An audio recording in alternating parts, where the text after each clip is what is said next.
защиты прав несовершеннолетних, в том числе и право на труд, право на образование, право на лечение. 20 законодательных инициатив и законопроектов в парламенте прошло очередное заседание, о чем говорили депутаты.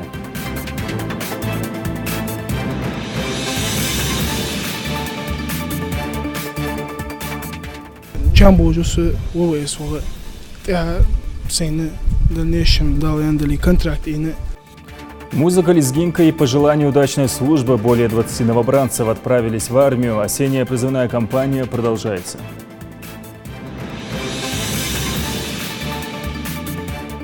Этот мост здесь построили в 2003 году. За все это время его реконструировали 4 раза.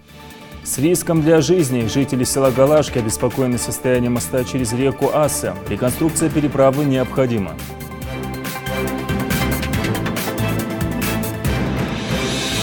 Я, конечно, в восторге от этого мемориала, от этого места. Даже, честно сказать, удивлен. Один из пунктов туристического маршрута «Мемориал памяти и славы» еженедельно посещают десятки туристов.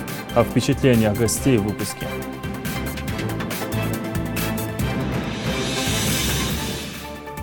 История с несчастливым концом. Спектакль «Обреченный». На примере постановки побывал наш корреспондент.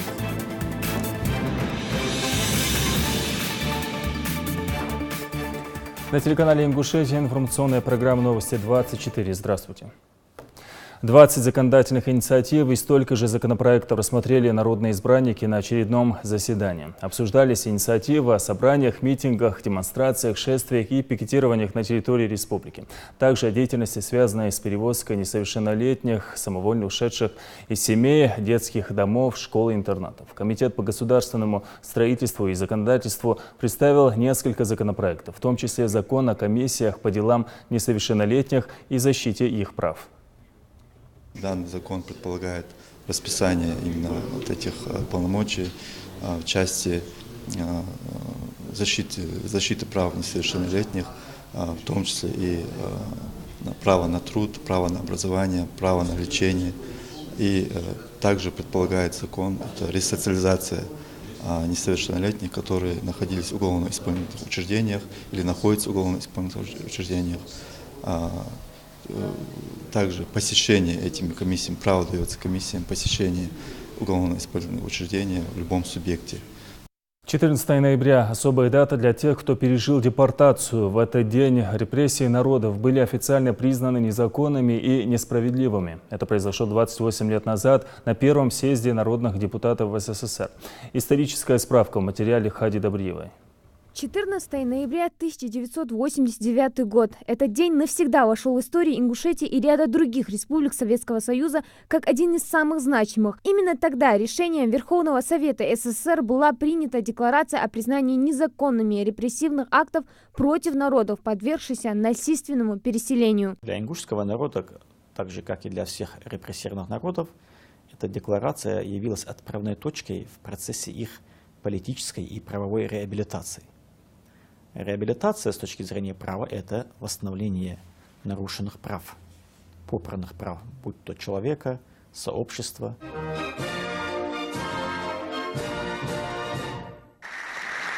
25 мая 1989 года вся страна прикована к экранам телевизоров. В Москве открылся первый съезд народных депутатов СССР. Для ингушей, как и для представителей многих других республик, этот форум, объединивший больше 1500 народных представителей, стал первой и долгожданной возможностью заявить во всеуслышание, что в отношении отдельных народов Советского Союза была допущена жестокая несправедливость. В 30-е и 40-е годы репрессиям и вынужденной ссылке подверглись больше 10 народностей, на долгие годы лишившиеся крова и человеческих условий для проживания.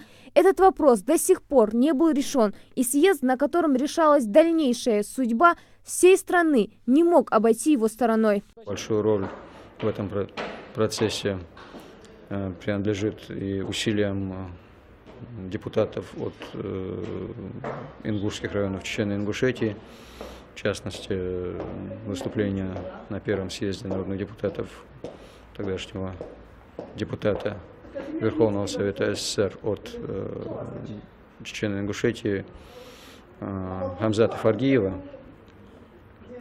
и целый ряд других выступлений в печати, выступлений с трибун общественных форумов, которые постоянно ставили вопрос о необходимости реабилитации и репрессированных народов, и необходимости реабилитации жертв политических репрессий в целом. За восстановление своих законных прав ингуши боролись с тех пор, как в 1957 году смогли вернуться на историческую родину. Но если тогда репрессированные народы указом сверху считались скорее помилованными, а не реабилитированными, то декларация, принятая через полгода после проведения съезда, явилась первым нормативно-правовым актом, имеющим реальную юридическую силу и признающим варварскими решения сталинского правительства. Данный акт, он вообще явился самым первым начинающим в этой череде, которые послужили оправданию реабилитации тех, кто был репрессирован в те годы в 1937 году, в 1944 году. Разумеется, сразу же за этим принятием этого законодательного акта не последовало восстановление в полном объеме имущественных, территориальных прав репрессированных народов или их полная реабилитация.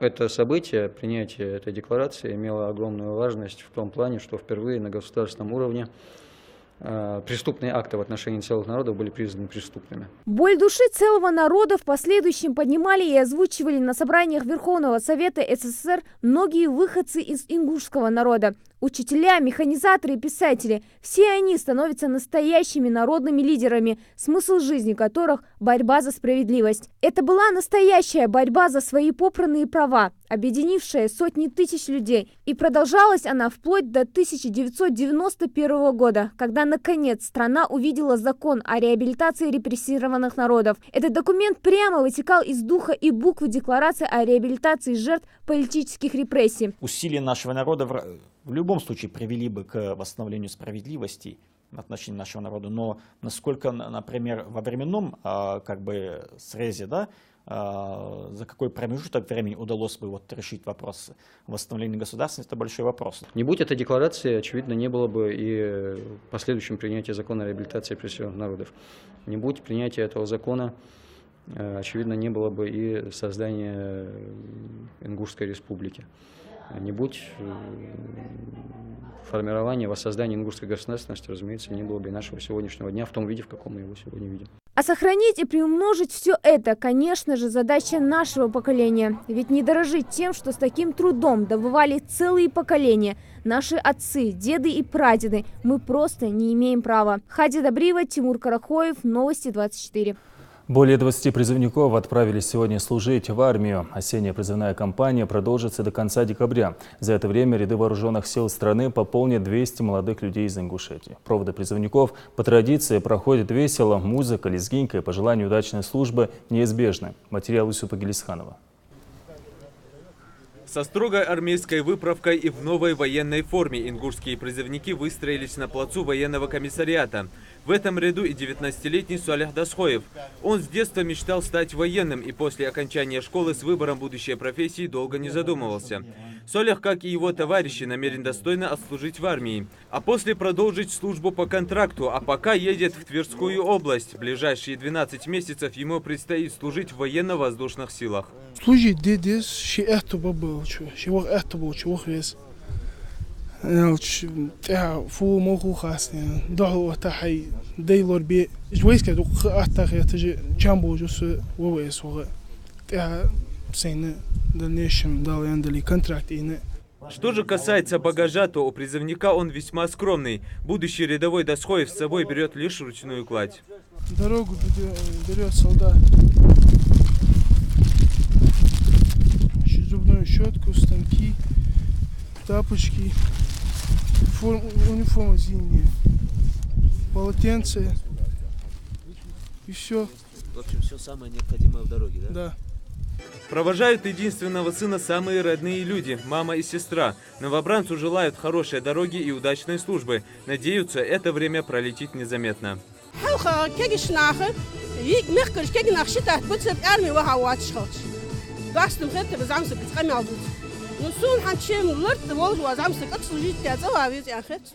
14 призывников направляются в войсковую часть в Тверской области, где дислоцируется военно-транспортная авиация. Кстати, в этом году, по сравнению с прошлым, именно в эту часть призвано больше ребят из нашей республики. Инженер группы отмечает, ингушские ребята отличаются хорошей дисциплиной и ответственностью. Показывают хороший пример, всем остальным не конфликтуют, физически подготовленные, посмотрел их личные дела, характеристики почитали, все нормально, занимаются спортом, нам такие люди нужны. С напутственным словом к призывникам обращаются старейшины, а боевой дух ребят поднимают и настраивают на хорошую службу концертной программой. Советчики армии вот наклах менорса. Армия давала служить дикхамда, цар нагда должи, вайкам нагда должи дикхамда. В рамках осенней призывной кампании из Ингушетии призвано 200 ребят. Из них 140 новобранцев направлены на службу в ряды вооруженных сил, а остальные войска Нацгвардии. Сегодня военную форму примеряет 21 призывник. 16 из них отправляются служить в ВВС и войска космических сил. 3 человека в сухопутные войска в Самару и 2 в войска Нацгвардии в Екатеринбург. Из призывников мы направляем войска, в первую очередь, это граждане, имеющие высшее, среднее профессиональное образование и имеющие подготовку в ДСАФ, в автошколах. Это водители категории С, Д и Е. Вот сегодня, например, уходит 2 водителя категории Е, 1 водитель категории Д и остальные водители категории С. Цель у призывников одна – отдать долг Родине. Ведь защита своего Отечества – это обязанность каждого гражданина страны. А ровно через год на этом же самом месте ребят будут встречать так же радушно и весело. Но каждый из них будет уже в новом статусе. Исуп Гелисханов, Гапур Чахкиев, Новости 24. Последствия употребления наркотиков, вербовка в социальных сетях. Об этом в последнее время говорится много и часто. Встречи представителей духовенства, правоохранительных органов и местных муниципалитетов с молодежью проводятся в каждом населенном пункте. И каждый раз молодым людям напоминают, что от соцсетей мало пользы, от наркотиков тем более. Профилактическая беседа на этот раз прошла в Ингушском госуниверситете. Там побывала Мария Местоева.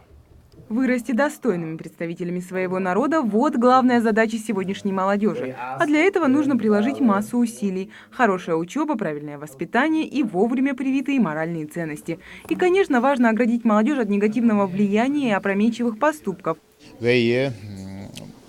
мяжи дире мяжи лазиал шмо цадермо вайвашиди хана цахарцвал чдавалш знисуш схарцвалтш амрнахидш вентехта дقص цулqa сдуц яна ишт ашакетер хантахана гудаш мохти. Впрочем, напасть нашего времени не только интернет и вербовка молодежи в террористические организации, но и наркомания. На сегодняшний день республика в рейтинге регионов, подверженных пагубному влиянию, занимает последнее место. Но это результат трудоемкой работы, и если буквально в прошлом году тяжелые наркотики уступали аптечной наркомании, которая предпочтительнее по средствам и доступнее, то теперь на первый план выходят синтетические наркотики. На языке наркоманов это называется скоростью. Этот наркотик из-за того, что там это прилив энергии, сил, там активности бывает у них. Вот этот наркотик у нас набирает обороты. Его заказывают и так покупают. Еще и метод такой покупки, как делают закладки, связывают с определенным лицом, переводятся деньги. А сотрудник правоохранительных органов напомнил ребятам, что за нарушение закона рано или поздно каждый понесет наказание. Причем в нашем регионе на первый план выходит система общественного порицания, что для большинства является чуть ли не самым страшным наказанием. Стать хорошим человеком очень трудно в этой жизни, но плохим – это 2 секунды. 2 секунды, и тот, кто вас увидит там с такими вот людьми, да, это уже все. Сегодня у молодого поколения нет почти никаких проблем. И парням, и девушкам не приходится уезжать на заработки в другие города. В республике созданы все условия для всестороннего развития молодежи. Все, что требуется от них – учиться и соблюдать адаты народа и каноны ислама, не ища проблем себе и своим семьям. И многие в этом зале это прекрасно понимают. Заниматься спортом, читать побольше книг, делать то, что нам говорит Всевышний, во-первых. Учиться хорошо, добиваться успеха в спорте, в учебе. Вот. Именно я считаю, что это самое главное. Молодежь не должна вообще как-то интересоваться наркотиками. Это Вообще нам даже по религии это не нужно. Надо заниматься спортом. Я сам спортом занимаюсь. Конечно, правильно, что проводятся такие мероприятия. Нужно каждый год, каждый месяц проводить такие мероприятия.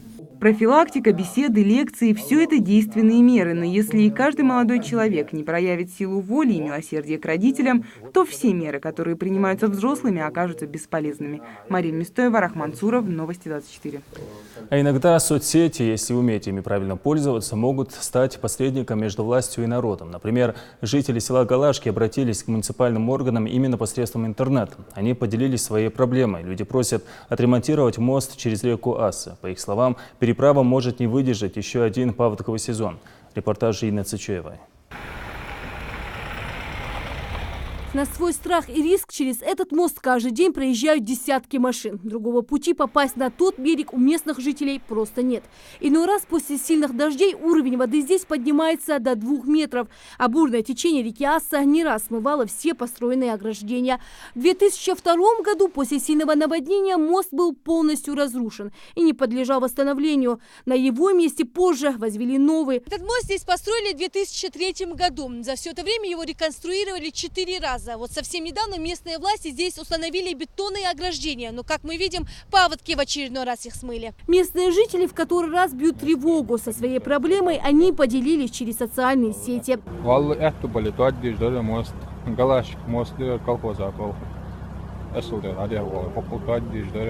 Магомед Гириаздоев родился и вырос в этом селе. Говорит, практически у всех здесь свое хозяйство. А чтобы перегнать скотину на пастбище, животных нужно перевести через этот мост. Магомед Гири признается, что просто боится за детей и животных. Правый берег моста может обвалиться в любое время.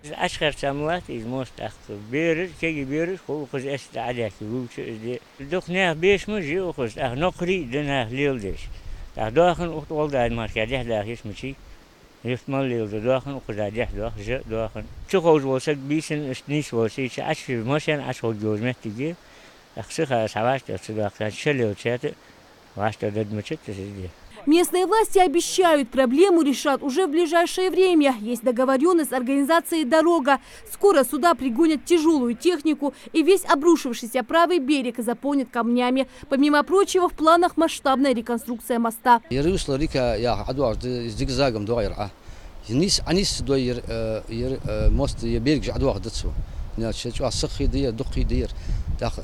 На следующий год, где-то январе-феврале, я одевал уже направление русла. Никогда, мост никогда аводолж.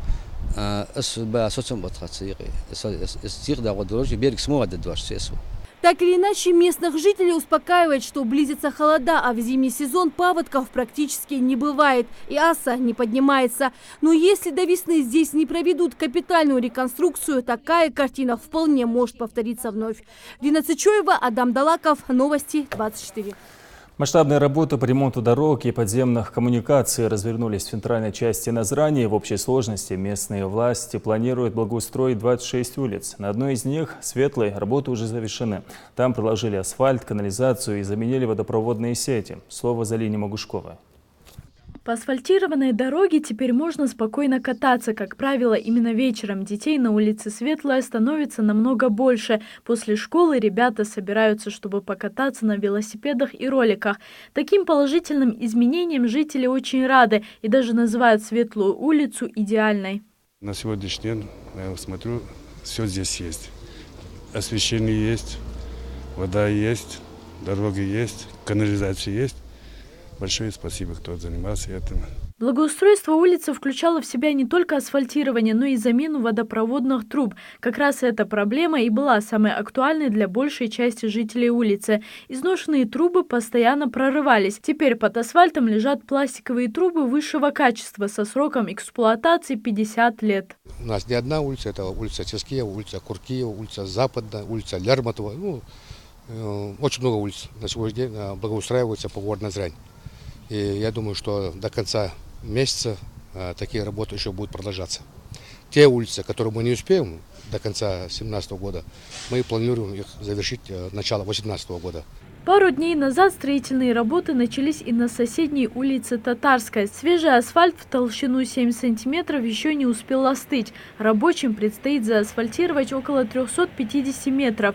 Погода позволяет закончить работу в сжатые сроки. Жители и сами стараются контролировать процесс асфальтирования. Впрочем, работой они довольны.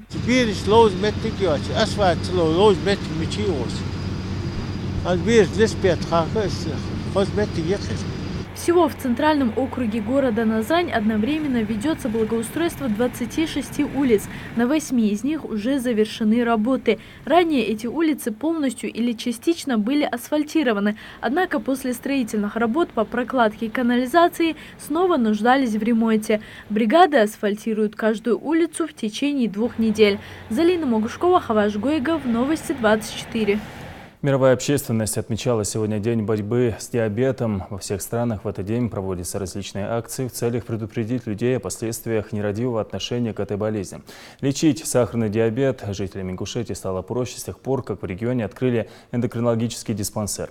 Сегодня там прошла научно-практическая конференция. Тема «Диабет». Материал Мадины Пугоевой. Нарушением обмена веществ Иса Гельсханов страдает почти 10 лет. Постоянные визиты к врачу, сдача анализов, диагностика, посещение дневного стационара и строгая диета. С тех пор, как узнал о своем недуге, за здоровьем Иса начал следить с особым вниманием. О том, что он страдает повышенным уровнем глюкозы в крови и недостатком инсулина, выяснилось совершенно случайно. На диете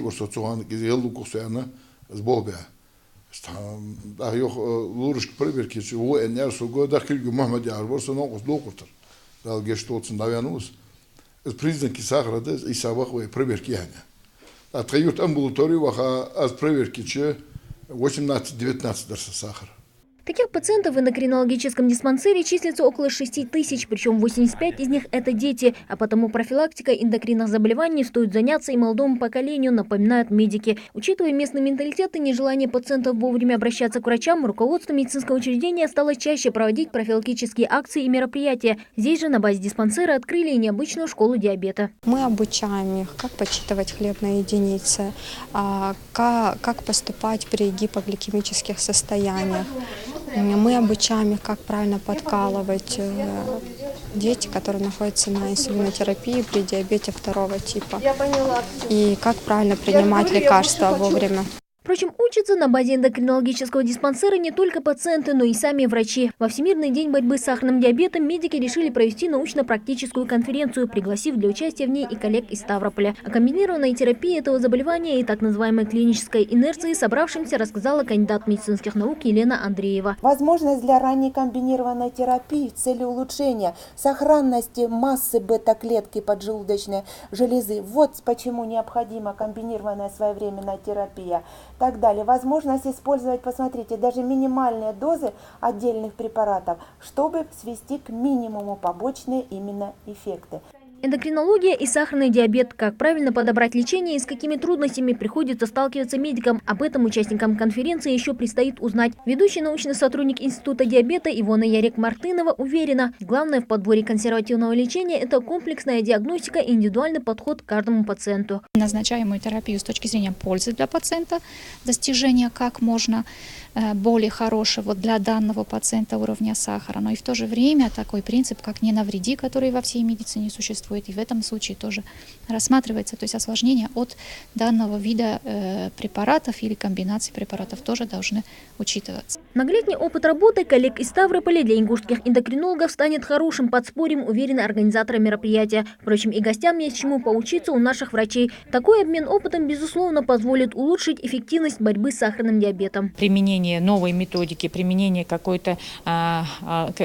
новых каких-то препаратов, лечение того или иного заболевания, которое приводит к последующему улучшению состояния больного, это сказывается в общем, в целом на здравоохранении. Поэтому, конечно, это очень важно. Одна из главных задач медиков не только повышение качества медицинских услуг, но и выявляемости заболеваний эндокринной системы на ранней стадии их развития. Этому вопросу Минздрав Республики уделяет максимум внимания. Все необходимые условия для этого созданы не только в новом диспансере, но и в других медицинских учреждениях республики. Эндокринологическая служба Республики Ингушетия представлена эндокринологическим диспансером на 150 посещений в смену, дневным стационаром, пребывание больных на 20 коек 2 смены, эндокринологическими кабинетами Малгобекской центральной районной больницы, Сунжинской центральной районной больницы, Карабулатской городской больницы, Жайракской районной больницы и Республиканской поликлиники. Медики отмечают рост заболеваемости сахарным диабетом в последние несколько лет. Употребление фастфуда и непрерывная работа перед компьютером увеличивают риск развития этого недуга. Полная слепота, инфаркт, инсульт, почечная недостаточность и диабетические язвы, которые могут привести к ампутации ног. Эти и другие последствия необратимы, если вовремя не начать лечение, а потому стоит отложить повседневные дела и позаботиться о своем здоровье уже сейчас.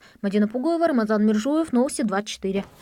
Профессиональный праздник сегодня отмечали логопеды, люди, которые занимаются выявлением, а также изучением способов предупредить нарушение речи. Впервые вопросы коррекции речевых нарушений описаны в работах по сурдопедагогике в 17 веке. Со второй половины 19 века изучение недостатков речи при нормальном слухе приобрело самостоятельное, но преимущественно медицинское направление. И только в 20 веке новые подходы в терапии позволили лечить психологические факторы, лежащие в основе речевых расстройств. С каждым годом научные представления о речевой деятельности совершенствовались, и в результате общество получило современную логопедию. В столице Кабардино-Балкарской республики прошла Всероссийская научно-практическая конференция. Она была посвящена столетию известного балкарского поэта и прозаика. Его еще называют другом ингушского народа Кайсыма Кулиева. В конференции участвовали сотрудники НИИ и имя нации Ингушетии. Тему продолжит Светлана Томова. Язык материнский, как сладостен ты, высоким значением своей правоты. Глупее меня не было бы, если бы я лишился тебя в этой бытия. Великий поэт Кавказа, олицетворяющий собой самые яркие и благородные черты творческой интеллигенции XX века. Кайсым Кулиев был свидетелем и участником многих исторических событий, в корне менявших привычный уклад жизни народа. Был участником Великой Отечественной войны, пережил вместе со своим и ингушским народом трагедию депортации. Но, несмотря на все, оставался сильным и мудрым человеком. Когда в годы депортации у нас же не было возможности публиковать стихи вообще ни на каком языке. Все рукописи отнимались. И в то же время Кайсым Кулиев не прекращал писать. В этих стихах читается боль, страдания и желание найти себя, свою родину, свои земли, вернуться к своим землям. Именно это читается в стихах Кайсыма Кулиева. Творчество Кайсына Кулиева в контексте мировой художественной культуры. Так называлась конференция, посвященная столетию со дня рождения народного поэта Кабардино-Балкарии, проходившая в научном центре Российской академии наук региона. Многие из участников конференции поделились воспоминаниями о поэте, рассказывая, что он целиком и полностью был предан своей родине, ценил и уважал все кавказские народы, а особую любовь он испытывал к горам. О горах узнают через таких гениальных людей, как Кайсым Кулиев, люди на всей Земле, на всей планете. То есть вот что такое талант, что такое гений. Через вот этих гениев маленьких народов, а мы маленькие народы, у нас даже здесь в России нет по миллиону, будут узнавать о нас вот на всей этой нашей огромной планете, и это очень здорово. Его по праву называют поэтом мира. Столетний юбилей – это особая дата, когда многократно увеличивается и осознается огромное литературное и философское богатство, оставленное нам в наследство великим гением. Научные деятели Ингушетии также добавляют, его любили и уважали не только на своей родине, но и в нашем народе. Здесь у него был особый статус, он был ингушским зятем. Мы с особой гордостью говорим ингуши, что Кайсым является нашим зятем, ингушским зятем. У ингушей это особый статус и особое понятие. Помимо того, что зять находится в статусе некоторых таких обязательств, но он же является очень почетным родственником. Говорят, он зять там Саговых, он зять там Тумгоевых, а Кайсым зять ингушского народа. То есть он почитаем как родственник всем народам. Организаторы надеются, эта конференция станет убедительной основой самого серьезного изучения творчества наших классиков. А со временем поэзия Кулиева затронет не только одно читательское сердце. Работая в Российской академии наук, Кайсым Кулиев многим помогал своими знаниями и советами. Многие из нас, из наших сотрудников, моих коллег, лично были знакомы с ним. Обращались, делились, советовались. за помощью иногда и всегда радостно, с приветствием он всегда встречал нас. И по сей день не верится, что его нет с нами, его улыбки. Но когда говоришь о наших классиках, то сдается мне, что понятие «жизнь» и «смерть» становятся весьма и весьма относительными. Его заслуги отмечены высокой государственной наградой Ингушетии орденом за заслуги. Именем Кайсына Кулиева названа одна из центральных улиц столицы республики. Подводя итоги памятного вечера, участники конференции обменялись книгами и ценными подарками, а после приняли участие в возложении цветов к памятнику Кулиева. Светлана Томова, Новости 24. Ингушетия примет участие в 8-й международной выставке «Халяль-Экспо-2017», которая стартует 16 ноября в Москве. Выставка объединит производителей товаров и услуг, соответствующих требованиям халяль. В мероприятии примут участие компании из 40 стран мира, из них 12 со стендами и 39 стран в качестве закупщиков и гостей, включая правительственные делегации. Среди стран-участниц Россия, Азербайджан, Бруней, Индонезия, Саудовская Аравия, Малайзия и Корея. Среди компаний-экспонентов представители 23 регионов России, в числе которых и Ингушетия. Следующая остановка туристического маршрута – мемориал памяти и славы. Расположившийся рядом с федеральной трассой, этот памятник привлекает внимание каждого, кто проезжает мимо. Ну а в карте туристов он значится как одна из главных достопримечательностей региона. Еженедельно мемориал посещают десятки гостей из других регионов страны. С некоторыми из них пообщался Микаил Тангиев. И вот здесь поэтому кавалеры ордена Святого Георгия, медали Святого Георгия и оружие Святого Георгия. Выходцы из этой земли, из Ингушетии. И вот когда вы пройдете, это почитаете, посмотрите, там вот это вот все увидите. Экскурсовод подробно рассказывает туристам, какие исторические моменты отображены на мемориале памяти и славы, где хранится память обо всех героях, павших на полях боя, начиная с царских времен. Здесь высечены имена и подвиги участников Великой Отечественной войны. С особой гордостью показывает туристам памятник последнему защитнику Брестской крепости, который возвышается в центре мемориала. Леонид Синявский в Ингушетии впервые. Он побывал во многих городах страны, но мемориал памяти и славы впечатляет туриста сразу. Я, конечно, в восторге вот от этого мемориала, от этого места. Даже, честно сказать, удивлен тому, что в одном месте как бы отдана память всем, так скажем, участникам, жизни, да, этого места, трагедий всех, значит, побед всех. Вот впечатлен. На мемориале памяти и славы гости республики с большим интересом знакомятся с историей ингушей, рассматривают фотографии и узнают новые подробности о депортации и о событиях осени 92-го. Пережив тяжелые испытания, ингушский народ с мудростью и достоинством воспринимает повороты судьбы. Сестры Наталья и Татьяна давно мечтали побывать именно в Ингушетии. По рассказам друзей, они наслышаны, что это край гостеприимства и красоты. Впечатлило достойное отношение к памяти, к истории и к тому, что было. Это нужно беречь, хранить, передавать из поколения в поколение. Это то, к чему нужно относиться с уважением. Конечно, это все надо знать, надо ценить. И все это горько, обидно, что это было. Но это наша память. Наше прошлое. После рассказов экскурсовода каждому туристу становится понятно, что этот мемориал не просто архитектурная композиция. На территории этих нескольких гектаров хранится почти вся история региона. Особо гостей заинтересовал вагон «Теплушка», один из тех, в которых ингушей выселили в 1944-м Казахстан. А вот уже после немцев больше всего было выселено чеченцев и ингушей. Все эти люди приехали сюда из разных уголков нашей страны. Многие из них впервые познакомились с многовековой историей ингушского народа. Экскурсия завершится, туристы уйдут домой, но впечатление от виденного навсегда останется в памяти. Микаил Тангиев, Магомед Дидигов, Новости 24.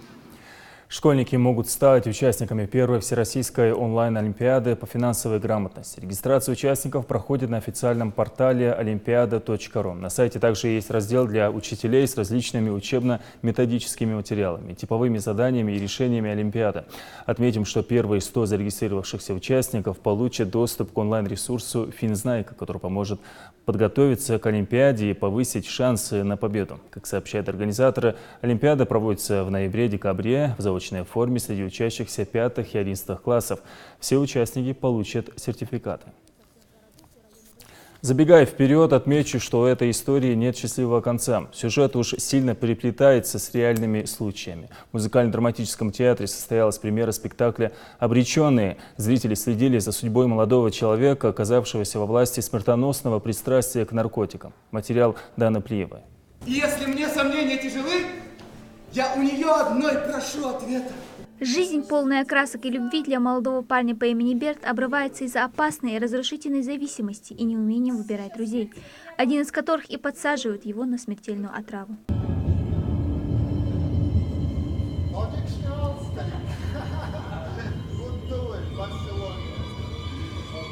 Главному герою зритель преданно верит, но не менее пристальное внимание уделяется и актеру второго плана, который играет наркомана. На его поведение и диалоги зал не раз отзывается всеобщим весельем. Али Таршхоев настолько вжился в роль, что характер персонажа невольно приписывается и ему. Эту роль актер проигрывал, наверное, 100 раз, готовился к премьере основательно, просматривал немало фильмов и изучал статьи на эту тематику. Только редко кто догадывается, что этот персонаж – олицетворение реальной половины наркозависимых. Он вроде бы и из такой вот благополучной семьи, семья, которая пользуется уважением в народе, да, как бы чьих родственников знают, но при всем при этом это вот, как говорится, в семье не без уродов, да. И вот в данном случае мой персонаж полный вот аналог тому, что, да, вот к чему я все это говорю. За первым уколом следует и второй, затем очередная ломка и поиск средств на новую дозу. Грани в родственных и дружеских отношениях стираются на глазах, только бы хватило денег. Но под конец главный герой понимает, как глубоко увяз. Помощь и уговоры близких уже не действуют, да и завязать уже не в силах. Что мне теперь делать? Когда дома никто не знал, что колюсь еще куда ни шло, а теперь все знают, все. Дома будут запирать, следить. Начнутся ломки. Я начну соскакивать с хаты, а они же все равно не поймут. Они же не колятся. Я-то их понимаю. Знали бы они про ту двухдневную пытку в подвале, страшнее, чем каленым железом. Не в силах вынести ломки, герой умирает от передозировки, но перед самым концом осознает, он больше никогда не увидит мать. Финальная сцена. 2 демона отправляют его в ад. Спектакль по пьесе Шадыжева «Золотой укол» показывает зрителю горькую правду. Здесь нет и не может быть хэппи-энда. Тот, кто сам не хочет измениться, обречен на гибель. Театр все-таки дело условное, но так или иначе это должна быть правда жизни, в которой все должно быть максимально отражено в действительности, как оно происходит. Да, порой может быть показаться, что это слишком жестоко, но без чистого открытого хода, без показа того, что есть на самом деле, мы не можем людей уберечь или призвать к тому, что какой может быть результат.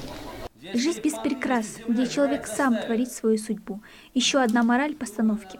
Спектакль произвел большое впечатление на зрителей. Все были в восхитительном состоянии, аплодировали, даже можно было стоя аплодировать. Очень реалистично выступали. Это может такая проблема может войти в каждый дом. Спектакль поставлен в рамках проекта «Единороссов театры малых городов». В эту программу включены все 4 ингушских театра, а на премьеры выделено 20 миллионов рублей. Данный проект он рассчитан на 3 года, до 2019 года, и в следующем году партии предусмотрены средства в федеральном бюджете для того, чтобы именно поддерживать вот такие театры. Это такое пожелание было, как я уже говорил ранее, у всех жителей, так сказать, в основном России. Проблемы у нас примерно одинаковые, партия предлагает усилия, чтобы вот на территории страны с учетом мнения жителей эти проблемы решать. Ингушский зритель сможет наслаждаться этой постановкой еще месяц. В ближайшее время у труппы запланированы гастроли в Нальчик. Дана Плиева, Мэрбек Миржоев, Новости 24.